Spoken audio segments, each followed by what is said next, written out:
চরপরশ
বিগত অনেকদিন যাবত এই ঝগড়ার ইস্যু বিগত 2 দিন যাবত ঝগড়া চলতেছে। আমার ভাই ঝগড়ার বিপক্ষে ছিল, আমরা চান্দের বংশ ঝগড়ার বিপক্ষে ছিলাম, কিন্তু সলিমের বংশ প্রফেশনাল সন্ত্রাসী নিয়ে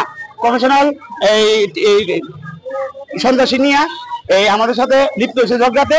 তারপরে পুলিশ আসছে, আমরা পলায়নরত অবস্থায় দূর হয়ে গেছি। তারপরে আমার বাইরে একটা দিয়ে গাই মারছে এই বালু মিয়ার বাতিজা। আমাদের নাটায় এদের দিন রাত্রে টুকটাক একটা ঝামেলা, হেরা নিজের ঝামেলাটা আমাদের উপরে নিয়ে এসে আজকে বিগত প্রায় 1.5 মাস ধরে ঝামেলাটা চলতেছে। আমরা কাজ না করার পক্ষে এরা প্রতিদিন আমাদেরকে মানে দাওয়া পাল্টা দেওয়া করে মারবার লাগে। আমরা অনেকদিন ধরে থাকতেছি, এখন কিছুদিন আগে হেরা নিয়ে আসে আমাদের রূপ নিয়ে আসে, বাড়িতে নিয়ে এসে মায়ের দূর করছে।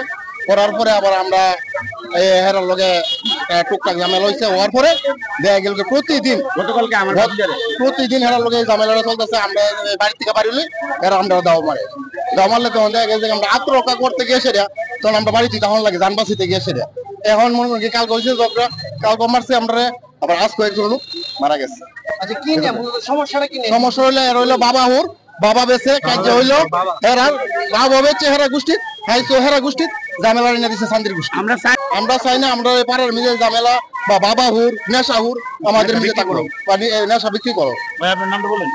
এই তো হাউন গুম নাই দৌড়াদৌড়ি, হ্যাঁ মারামারি, এই একটা আরাম হয়েছে। আমরা তো কোনানি গিয়ে বাঁচাই না, বুঝলি ইমন লাগে আর আরো 3 দিন দিয়ে এই অবস্থা। হ্যাঁ আমরা আমরা শান্তি নাই, আমরা কত পাবলিক আছে, আমরা শান্তি নাই। এই হার আধা 3 দিন দেবে এই প্রহ্লাদ গাড়ি বলম তাও তো আছে, হ্যাঁ এটা আছে, এই একটা আরাম। আমরা শান্তি নেই, এই পাবলিক আছে দূর নিয়ে খাওয়া নেই, ঘুম নেই, এই কারণ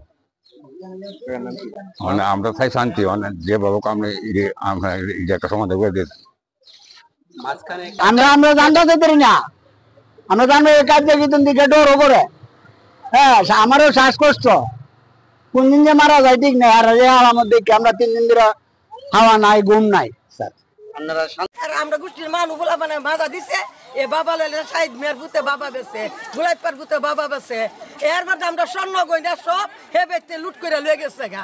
এই আমার ভাইয়ের ব্যক্তি আমার স্বর্ণ 7 বুড়ি আছে, এটা সব নিছে গা।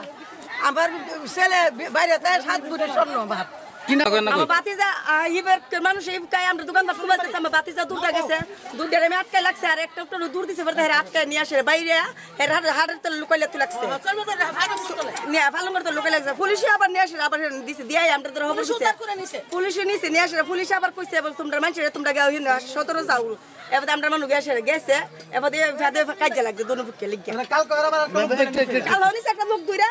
আজ আবার এই জোরের পর থেকে এই লাগা লাগছে, কিন্তু মতন নাই, বন্ধ লাগছে। আমরা বাড়ি করে হাঁটা খুবাই দিয়ে গেছে খারাপ অবস্থায়। তার হচ্ছে শরীরে একটু অল্প একটু যখন ছিল, চোখের উপরে অল্প একটুখানি, আর বুকের বাম পাশে ছোট একটা সামান্য একটা ক্ষত ছিল। কিন্তু তার আসল সমস্যা ছিল যে তার যে নর্মাল যে হার্ট রেট, এটা নর্মালি থাকার কথা 60 থেকে 100, তার ছিল হচ্ছে 40-এরও কম। তো এই জন্য হচ্ছে তার আমরা ইমিডিয়েট যে চিকিৎসা করা দরকার, ক্যানোলা করা দরকার, ইমিডিয়েট চিকিৎসা দেওয়া হয়েছে। পরবর্তীতে তাকে আমরা বলছি সার্জারি ওয়ার্ডে ভর্তি করা হয়েছে। ওখানে যাওয়ার পরবর্তীতে সে 15 মিনিটের মধ্যে আবার আমাদের এখানে আসে। আমরা এখানে দেখে দেখলাম যে তার যে জীবনের যে চিহ্নগুলো থাকার কথা এগুলো কিছুই নাই। এই জন্য হচ্ছে আমরা তাকে ডেড ডিক্লেয়ার করলাম, এবং সে মারামারি করার কারণে তাকে হচ্ছে আমরা লাস্টে পোস্টমর্টমের জন্য পাঠানোর জন্য মরে। আসলে দীর্ঘদিনের পুরনো জ্ঞান তাদের এখানে যে সলিমের গোষ্ঠী এবং চান্দের গোষ্ঠী, তারা দীর্ঘদিন যাবত, এটা স্বাধীনতা পরবর্তী সময় থেকে যতটুকু শুনতে পাচ্ছি যে তাদেরকে বিরোধ চলছে বিভিন্ন ছোটখাটো বিষয় নিয়ে।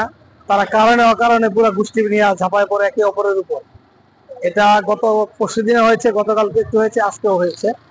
আমরা সংবাদ পাওয়ার পর তাৎক্ষণিক অতিরিক্ত পুলিশ নিয়ে আমরা এখানে ঘটনাস্থলে হাজির হয়ে পরিস্থিতি নিয়ন্ত্রণে নিয়েছি। এখন সার্বিক পরিস্থিতি নিয়ন্ত্রণে আছে। এখন পর্যন্ত কাউকে আটক করা সম্ভব হয়নি। চতুর্দিকে খোলা বিল, আসলে পুলিশ দেখা মাত্রই তারা দুই দিকে বাঘ হয়ে খোলা বিলের মধ্যে দৌড়ে পালায় যাচ্ছে। এখন পর্যন্ত কাউকে আটক করা সম্ভব হয়নি।